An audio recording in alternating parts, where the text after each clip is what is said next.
네. 네. 그러면 먼저 뉴스부터 좀 살펴보겠습니다. 우리 권순우 취재팀장 어서 오십시오. 예, 안녕하세요. 삼프로TV 권선우 취재팀장입니다. 어서 네, 오세요. 반갑습니다. 지금 김프로님 4만 사원 얘기해 주셨는데 네. 미국은 10원 뭐예요? 일한? 지금 계속 오르고 있어요? 다우만 조금 빠졌어요. 다음은 좀 빠졌고. 네, 네. 아, 같이 보시면은 다우존스만 0.12% 하락했고요. 나스닥은 0.08%, S&P 500은 0.1%. 이게 뭐 소폭이니까 뭐 상승이라고 보기 어려울 정도로 소폭으로 늘긴 했는데 이게 그 S&P 500하고 나스닥 지수가 벌써 8거래일, 9거래일 연속 상승을 하고 있어요. 그러니까 다우존스도 7거래일 연속 상승했다가 네. 0.12% 하락한 정도입니다. 네. 장중 저점은 꽤 하락하는 것처럼 보이다가 예. 살짝 회복하면서 끝났군요. 근데 한 7, 8거래일 뭐 8, 9거래일 정도 상승하면 이게 심정적으로라도 팔고 싶지 않겠습니까? 정프로님 이런 거 싫어하시잖아요. 너무 오른 거. 저요? 예. 왜요? 뭐 팔고 싶지 않으세요? 막 계속 오르면 예, 예. 팔아야죠, 당연히. 그러니까 예. 너무 내리면 또 되게 사고 싶고. 그건 뭐 당연한 인간의 본성 아니겠습니까? 그러니까 지금 네. 미국장이 약간 그런 분위기인 것 같아요. 한 8일, 9일 오르니까 특별한 악재는 없는데 뭔가 야 그래도 이제 슬슬 빠질 때 되지 않았냐? 이런 기분들이 좀 있는 것 같아요. 그러면서 이번에 국채금리도 좀 하락세를 보였습니다. 네. 보통 국채금리가 내리면 증시가 많이 올랐었는데 네. 지금 국채금리가 10년물 6bp 오르고 30년물 11bp 올랐는데 증시는 그렇게 세게 반응하지 않은 걸로 봐서는 그동안 많이 올랐던 것에 대한 부담이 있는 것 같습니다. 그리고 파월 의장도 뭐 그냥 두고 보는 것 같아요. 그러니까 연설이 하나 있었는데 통화정책 관련해서는 언급이 없었습니다. 그래서 지금 상황은 우리 또 학생주임 선생님 잠깐 왔다 가셨는데 네. 딱 쳐다보고 그냥 가셨어요. 아무 말도 안 하고. 그래가지고 증시에서는 좀 한 8, 9거래일 동안 상승하는 모습을 보였습니다. 네, 미국 시장 얘기였고요. 그리고 저기 유가. 많이 빠졌어요. 유가 엄청 빠졌어요. 4%? 예, 유가가 2.64% 하락했는데 네. 이틀 연속이니까 이틀 기준으로는 6.79, 6.8%. 뭐야? 왜 이렇게 빠져요? 그래서 전쟁보다 무서운 중국의 경기 침체. 이렇게 헤드라인 뽑았어요. 예. 그리고 그게 얼마 전에 중국의 수출 지표 나왔는데 네. 좀 잘 안 나왔거든요. 근데 그런 거 보면서 7월 중순 이후 최저니까 그러니까 7월 중순 그때가 한참 김프로님이 유가 오를 거라고 얘기하셨던 그때예요. 예. 그리고 그때 이후로 쭉 올랐다가 예. 지금 다시 쭉 내려와서 지금 7월 중순 수준으로 다시 내려와 있습니다. 그러니까. 지금 그 미국 석유협회가 발표한 원유 재고는 119만 배럴 증가했다. 그리고 수요에 대한 우려와 함께 뭐 유가가 좀 많이 내려와 있는 그런 상황입니다. 근데 네. 이 유가 내려온 거는 좀 그 지켜봐야 될 정도로 많이 내려온 것 같아요. 뭐 호재, 악재, 양날의 칼 같은 거죠. 그죠? 예. 호재와 악재가 같이 있는 거죠, 이건 유가. 당연하죠. 예, 왜냐하면 떨어졌다는 거는 우리한테는 좋은 일인 것 같기도 하지만 그만큼 또 중국의 경제가 안 좋다는 경제 안 얘기니까. 좋다는 얘기고요. 네. 예. 세상이 좋은 거는 없습니다. 나쁜 것도 없고요. 그렇죠. 예. 저는 여러분들과 함께하는 이 시간은 너무 좋기만 합니다. 그러나 그게 만약에 끝난다고 생각해 보세요. 본인의 인생도 끝나는 건가요, 저? 없어지는 겁니다. 얼마나 좋은 게 좋은 게 아닙니다. 어제 둘이 무슨 일들이 있었던 거니? 인생의 큰 깨달음 깨닫고 갑니다. 예. 자, 뉴스 한번 깨달아 볼까요? 예, 첫 번째 뉴스는 이제 환율 관창 대상국 빠지게 된 어제 얘기인데 전해드렸죠. 사실 그 얘기를 드리려는 거는 그 제목을 이렇게 뽑은 거고 경상수지 나왔어요. 9월에 국제수지가 나왔는데 경상수지가 54억 2천만 달러 흑자를 기록을 했습니다. 그중에 어제 그 한국은행이 9월 국제수지 발표를 했거든요. 네. 그러면서 지난 5월 이후에 5개월 연속 흑자 기조를 이어가고 있어요. 경상수지는 전달보다 흑자 폭이 점점 확대되고 있고요. 지난해 같은 기간에 비교해서도 한 2배 정도가 더 컸습니다. 3분기까지 누적으로 보더라도 165억 8천만 달러 흑자, 2분기 누적 흑자가 24억 4천만 달러였어요. 근데 지금 165억 8천만 달러.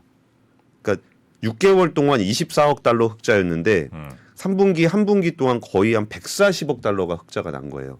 그러니까 경상수지 쪽에서는 정말 눈에 띄게 많이 늘어났는데 그중에서 상품 수지가 74억 2천만 달러 흑자고 네. 서비스 수지는 오히려 마이너스입니다. 31억 9천만 달러. 서비스 수지는 뭐 여행 가는 거예요? 저다 일본 가서 쓴 거지 뭐. 네, 일본 가서 쓴 거, 게 큽니다. 그리고 이것도 좀 본원 소득 수지라고 배당 소득을 중심으로 15억 7천만 달러가 흑자인데, 요거는 약간 좀 이제 부자 나라 되는 기분 있잖아요. 일본 망해도 부자 3년이라고 네. 그 해외에다가 투자를 많이 하다 보니까 우리가 좀 상품 수출은 좀 잘 안 되더라도 네. 이게 배당 같은 것들을 많이 받아가지고 이쪽에 본원 수지 쪽도 좀 괜찮고요. 네. 그러다 보니까 지금 근데 여기서 제일 눈에 띄는 거는 상품 수지죠. 상품 수지에서 이제 그 전에 근데 상품 수지의 흑자가 기록이 됐던 거는 수출이 감소를 했는데 수입이 더 많이 감소를 해서 계속적으로 플러스가 났었던 거예요. 그래서 사실 9월 수출만 따지면은 전년 동월 대비 2.4% 감소했거든요. 근데 우리가 여기서 우리는 이 미래의 통계를 알잖아요. 이 다음에 나올 통계. 지금 한국은행이 발표한 건 9월 국제 수지 통계고 네. 우리는 10월에 수출 지표를 알잖아요. 알죠. 예, 수출은 이미 플러스로 돌아섰잖아요. 네. 그러니까 다음 달 국제 수지는 훨씬 더 좋아질 것을 기대할 수 있다라는 거죠. 그러면서 이렇게 같이 보시면은 상품 수출입 같은 경우에 이제 여기가 그 수출이 좀 늘어나고 이게 수입이 더 많이 감소한 흑자가 원래 우리나라의 경상수지의 흑자였다 그러면은 약간 불황형 흑자 같은. 네. 네. 근데 지금 수출이 늘어나는데 수입은 조금 줄어드는 모양새라 요게 이제 불황형 흑자에서 다음 달로 넘어가면 완연한 흑자가 될 것으로 보여요. 네. 그래서 지금 우리나라 경제 상황은 그 경상수지 9월 경상수지를 보더라도 괜찮고 이 추세가 그 다음 달까지 이어질 거다라는 거를 우리는 너무나 잘 알고 있다라는 거죠. 근데 여기서 뭐 이런 것 때문에 우리나라 환율이 좀 좋았잖아요. 좀 내려왔잖아요. 근데 거기서 미국이 7년 만에 우리나라 환율 관찰 대상국에서 벗어나게 해준 거는 사실 그렇게 썩 기분 좋은 일만은 아니에요. 그러니까 어떤 나라가 이제 환율 그 관찰 대상국이 되냐면 미국을 상대로 흑자를 많이 낸 나라 150억 달러 이상 그리고 경상수지가 GDP 대비 3% 이상 흑자인 나라 그리고 달러 순매수가 GDP 대비 2% 이상이며 뭐 12월 경유 중에 8개월 이상 개입한 나라 뭐 이런 나라니까 이제 시장에 개입한 정도고. 예. 그러니까 앞에 두 개는 돈 많이 버는 나라. 근데 그래 너네는 이제 관찰 대상국이 아니야. 왜냐면 너네는 돈을 잘 못 벌기 때문이야. 이런 얘기거든요. 그러니까 니네가 우리나라에서 돈 벌어갈까 봐 그동안 계속 쳐다봤는데 보니까 니네 잘 못 벌어가는 것 같아. 그러니까 빼줄게. 이렇게 된 거예요. 근데 살짝 어떤 기사는 그게 야 우리 노력해서 잘했다 막 이런 톤으로 쓴 데들도 있더라고. 빠진 걸 뭐에 성과가 난 듯한 사진도 그런 걸 싣고. 아니 과거에도 쭉 살펴보면 이제 그런 이유로 들어갔다 빠졌다 한다는 거죠. 맞나요? 아니, 그게 그쵸. 정해져 있어요. 정해져 기준이. 있어요? 기준이 미국 재무부에서 딱 정해놓은 거야. 그러니까 기재부에서 하는 얘기는 한국이 달러 매수 개입을 하지 않으며 관련 통계를 믿을 수 있다라는 것을 다시 확인한 것, 양국의 신뢰가 돈독하게 됐다는 점을 긍정적으로 평가할 수 있다. 돈독까지 가요? 근데 뭐 이런 부분들은 이런 부분이고 어쨌든 국제 시장에서 환율에 대해서 이렇게 막 우리한테 막 뭐라 그러던 그런 압박은 좀 사라지게 된 거잖아요. 결과 어쨌든 뭐가 됐든 이유가 어쨌든. 근데 그 원인이 됐던 게 우리나라가 좀 수출입이 안 좋았던 건데 이 항상 눈치를 주던 그 감시망에서는 벗어났는데 수출 지표는 개선이 되고 있다라는 거는 긍정적인 것 같아요. 네네네. 우리나라 환개입은 거꾸로 한 거 아니에요 지금까지? 약간 거꾸로 했죠. 네, 그러니까. 거꾸로 원래 했다는 건 미국 뭐예요? 재무부에서 환율 개입하는 거를 마취하는 거는 예. 저 나라 환율을 낮춰가지고 경쟁력을 더 올려서. 올려서 경쟁력을 더 강화하면 미국이 안 좋다 이런 거잖아요. 예, 예. 근데 우리는 환율을 좀 강하게 만들려고 해야 되는 상황이잖아요. 지금 1,300원대 막 이렇게 되는. 네네. 그렇죠.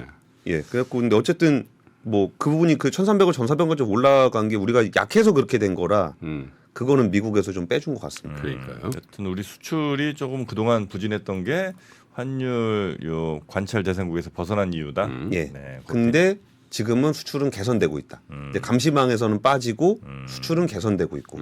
그나마 다행이네요. 예, 타이밍상으로는 괜찮은 것 같아요. 네. 자, 두 번째 뉴스 가겠습니다. 두 번째 뉴스는 어제 전기요금 오늘부터 전기요금이 오르는데 대기업만 오릅니다.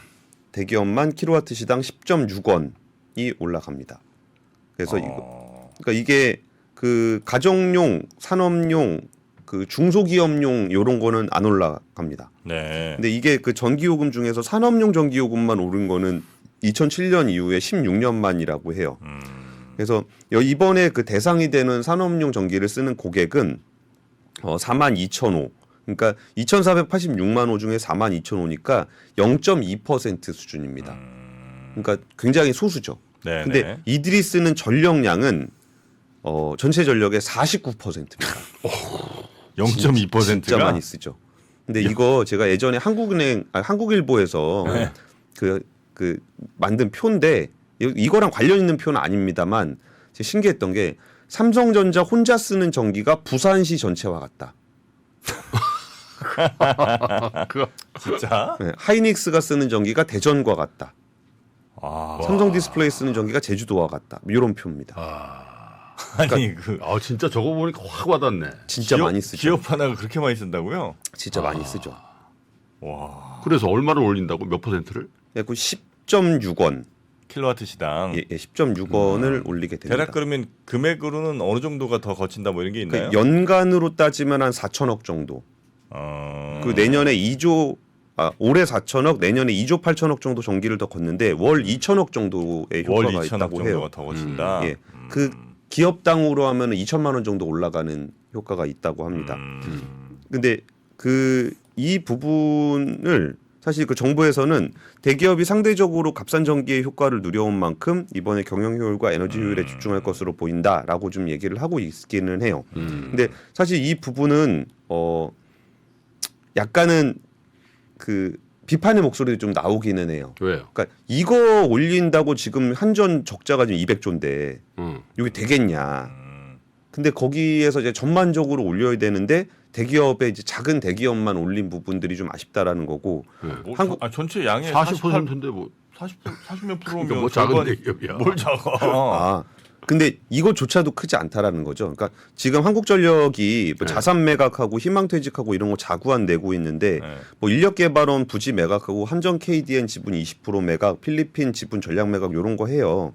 근데 이런 거 하는데 이게 원래 지금 그 전기요금을 전반적으로 올리기 위해서 필요한 한전의 재무구조 개선을 위해서 필요한 전기요금 이상은 한 25.6원 정도 된대요. 근데 이번에 그 산업용 전기가 10.6원이 올랐으니까 전체 요금으로 따지면 6원 정도 오른 효과라는 거예요. 그러니까 아까 한 절반 한 40%는 얘네가 쓰니까 네. 10원이 올라도 한 전체에서 한 6원 정도 오른 효과가 있다는 건데 그렇죠. 25.6원을 올려야 되는 상황이라고 해요. 그래서 이런 부분들에 대해서는 조금 더 그 전반적인 전기요금 인상이 있었어야 되는 거 아니야라는 거고 그러면서 한전의 자구안 같은 거 보면은 이게 한전이 뭐 직원 줄여봐야 뭐 얼마나 요금을 이제 비용을 줄일 수가 있겠어요. 그리고 지금 팔겠다는 게 뭐 한전 KDN 지분 이런 거는 그 송배전망 관리하는 기업이거든요. 네. 근데 이런 거 굳이 주식을 팔아야 되겠나라는 얘기도 좀 나오고 뭐 필리핀에 있는 사업 태양광 사업 지분 뭐 500억 뭐 이렇게밖에 안 되거든요. 한전은 그거 뭐 했어? 그 아르헨티나나 칠레나 저기 저런 데 가서 리튬 강산 같은 거 좀 사고 그러시지. 포스코처럼. 뭐 그런 거 살 정신이 없었겠죠. 뭐. 근데 포스코가 그 리튬 광산 하기 전까지 그동안 얼마나 물렸었는지 아시잖아요. 이거 하는 얘기인데 근데 그 김동철 사장님은 그 아직도 그 야전친데 주무시고 계시나? 물어보려고 그러다가 아유, 참, 서로 민망하실까 봐 안 물어봤습니다. 근데 어쨌든 이번 이런 산업용 전기요금 개선을 통해서 이렇게 모든 개인이 에너지 효율을 높이기는 쉽지 않잖아요. 근데 대기업은 이게 딱 집중적으로 돼 있으니까 에너지 효율을 높일 수 있는 여지가 더 크잖아요. 그래서 이런 전기요금 인상을 통해서 대기업의 에너지 효율을 좀 많이 높였으면 좋겠어요. 맞아요. 제가 그 기업 현장에서 갔을 때 막 써. 막 쓰더라고요. 이건 좀 반성해야 됩니다. 뭐 예를 들어 뭔데? 아니 그러니까 뭐 막 저 기업들 아니 근데 뭘? 아이고 저 전기 고로 뭐 이런 거 있지 않습니까? 고로는 전기 안 아니 씁니다. 고로는 전기로가 전기를 써요. 전기로 그러니까 전기로 그거 꺼지면 전기로 그건 고로. 김프로님 그러니까. 얘기하신 건 고로. 그러니까 전기로 전기로 그거 안 쓰면은 못 녹이잖아요. 그러니까 아니 그러니까 그거를 막 쓰더라고. 물 쓰듯이 써요? 물 쓰듯이 막 쓰더라고요. 근데 제가 좀 말씀드리고 싶은 거는 막 쓰는 것까지는 저는 그러니까 필요한 만큼 쓴다고 생각을 하는데 네. 에너지 효율에 대한 투자가 되게 부족해요. 그러니까 똑같은 에너지를 쓰더라도 좀 더 효율적으로 써야 되는데 그동안 전기요금에 대한 부담이 별로 없다 보니까 공정상에서 에너지 효율을 굉장히 등한시한 경향이 좀 있어요. 근데 이런 부분에서 에너지 효율에 대한 투자를 많이 하는 그러니까 에너지 효율 얘기는 친환경 분야에서도 제일 소외된 분야예요. 원래 쓰면서도 이렇게 그러니까 똑같은 에너지를 쓰면서도 적게 쓸 수 있는 그런 방법이 에너지 효율인데 네. 뭐 이런 계기를 통해서라도 좀 에너지 효율에 대한 투자를 좀 많이 했으면 좋겠습니다. 적자가 그 200억이 아니라 부채가 200억. 부채 200조. 네. 네. 그러니까 아까 적자가 200조라고 얘기했나 보지. 적자는 아까 한 누적 적자가 작년부터 한 40일 정도 된다고 저는 알고 있는데 부채가 200조. 예, 부채 200조. 자, 세 그렇게 번째. 기업들이 이제는 조금 더 효율을 높여서 예. 전기 요금도 비싸지는 만큼 효율을 높여서 좀 더 전기 덜 쓰고도 잘 좀 회사 운영 좀 했으면 좋겠습니다. 예, 그리고 이제 유가 많이 떨어지니까 그걸로도 저 한전의 경영 실적이 조금 개선되지 않을까 싶기는 해요. 자, 그리고 세 번째 뉴스까지 가봅니다. 세 번째 뉴스는 진짜 오랜만에 게임주. 요즘에 약간 분위기는 좀 달라지는 것 같긴 하던데요. 어제 분위기 정말 뜨거웠어요. 아, 그래요? 예, 어제 그러니까 요새 그 실적들 나오고 있거든요. 그 위메이드 플레이가 상한가, 응? 위메이드가 20%, 위메이드 맥스가 16.7%. 왜? 위메이들은 게임주라기보다는 그 뭐 NFT주 아니에요? 코인주. 예. 근데 지금 3분기 기준으로 영업이익이 454억 원이 나왔는데 그동안 505분기 연속 적자였어요. 아. 근데 이번에 3분기에 454억 흑자 전환했고요. 그 3분기 매출액이 전년 동기 대비 117%가 올랐고 순이익도 379억 흑자로 돌아섰습니다. 네. 그러면서 그 컨퍼런스 콜에서 무슨 얘기를 했냐면은 미르포하고 미르엠의 중국 서비스 관련해서 그 퍼블리싱사 그러니까 게임을 만들면 게임을 유통해 주는 업체가 퍼블리싱사잖아요. 여기하고 계약이 마무리 단계에 있다. 그러면은 내년 한 중순쯤 때부터는 그 중국의 판호를 발급받는데 문제가 없을 것 같다라는 얘기를 하면서 이렇게 많이 올랐어요. 그리고 크래프톤 같은 경우에 크래프톤도 이렇게 임직원들의 눈물의 상징이잖아요. 그렇죠. 공모가 되게 높게 받았다가 우리 사주 물려가지고 되게 힘들어하고 있다 그랬는데 3분기 영업이익이 1,893억 원인데 컨센서스가 한 1,400억 정도 됐었어요. 네. 근데 그거를 한 1,800억, 1,900억 가까이 나오다 보니까 주가가 10.61% 올랐습니다. 분기에 1,800억을 벌어요? 예, 잘 봅니다. 크래프톤. 예, 예. 크래프톤 게임 뭔지 아시죠? 형님. 배그. 배틀그라운드 형님. 내가 붉은 사막이라 그럴 줄 알았지. 게임을 너무 모르셔. 예전에 게임 투자도 하셨던 분이거든요. 게임 투자 엄청 했는데 내가. 네. 드래곤플라이, 위메이드. 내가 위메이드 중국까지 갔었어. 그 퍼블리셔라고 있어요. 샨다. 그 회사까지 갔었잖아 내가. 그래서 응? 거기 근데 그거 왜 가요, 근데? 그때 내가 주주였으니까. 10몇 년 전에. 주주라고 근데 막 갑니까? 그래 IR 행사하면 그런 데 간다니까. 아, 그래요?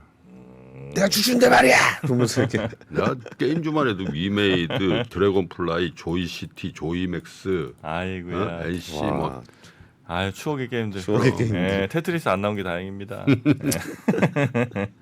근데 여기가 이제 또 게임주들이 공매도가 좀 많았어요. 아, 그렇죠. 네, 그래서 어제 컴투스 홀딩스도 한 20% 올랐고 네오위즈도 한 11% 넷마블 올랐고. 어떻게 됐어요? 넷마블. 넷마블은 그 넷마블은 하이브 주식 이슈가 있는 팔면서 게 하이브 주식을 블락딜을 했잖아. 네. 근데 저희가 뭐 소셜 카지노 게임인가 홍콩 그걸 샀어요. 네, 네. 무지 비싸게 사가지고 또?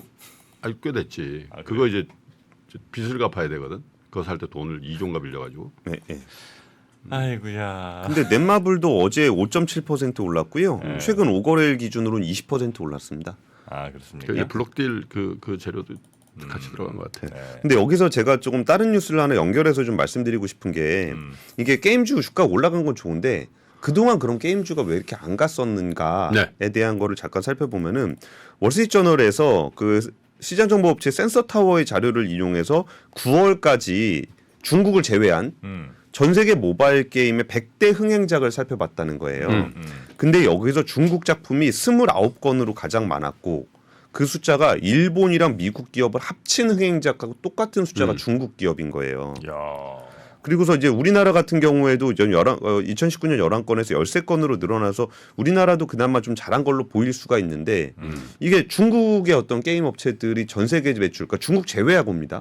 거기서 미국이랑 일본 합친 것보다 많다라는 겁니다. 그리고서 이게 또 그 중국에서 지금 막 온라인 게임 막 몇 시까지 제한하고 그런 거 있잖아요. 자국 내에서 자꾸 밖으로 나오는 거예요.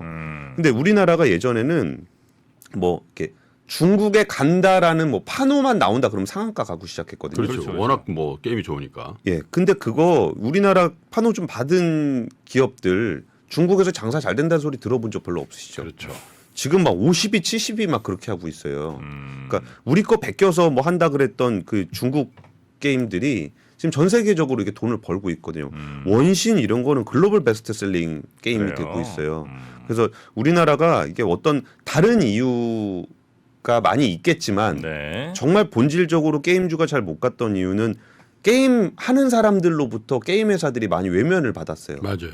재미없다. 맨날 돈만 내라 그런다. 진짜 게임 자체가 아니라 그냥 뭐 소비자를 그냥 돈 내는 기계로 한다. 뭐 이런 것들 때문에 돈은 많이 벌지만 비판을 계속 받아왔던 부분들이 이제는 정말 실력으로 좋은 게임으로 사랑받지 못하면은 과거와 같은 영광을 찾기는 좀 어려울 것 같아요. 네.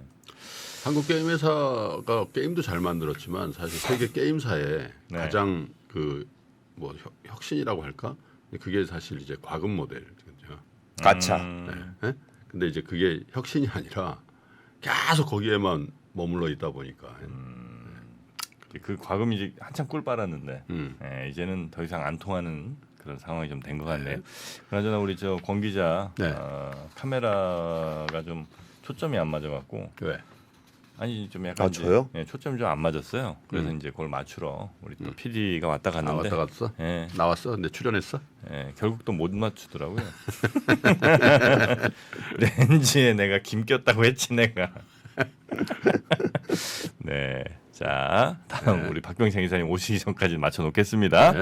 외환위기 오는 거 아니에요? 금융위기 오는 거 아니에요? 이런 질문들을 좀 굉장히 많이 받았었습니다. 탐욕이 되게 강했을 때 위험자산으로서의 극단적인 쏠림이 나타나고 공포감이 극에 달했을 때 안전자산으로서의 극단적인 쏠림이 나타나거든요. 과거의 일이 미래에 똑같이 일어난다 이건 아니지만 그때 당시에 위기 상황에서는 어떤 공통점들이 있었는지를 보면서 우리가 대비를 하는 방법도 고민해 볼 수 있고요. 과거를 제대로 이해하는 순간 위기의 실체가 드러납니다. 오건영의 현실 경제 이야기를 서점에서 만나보세요.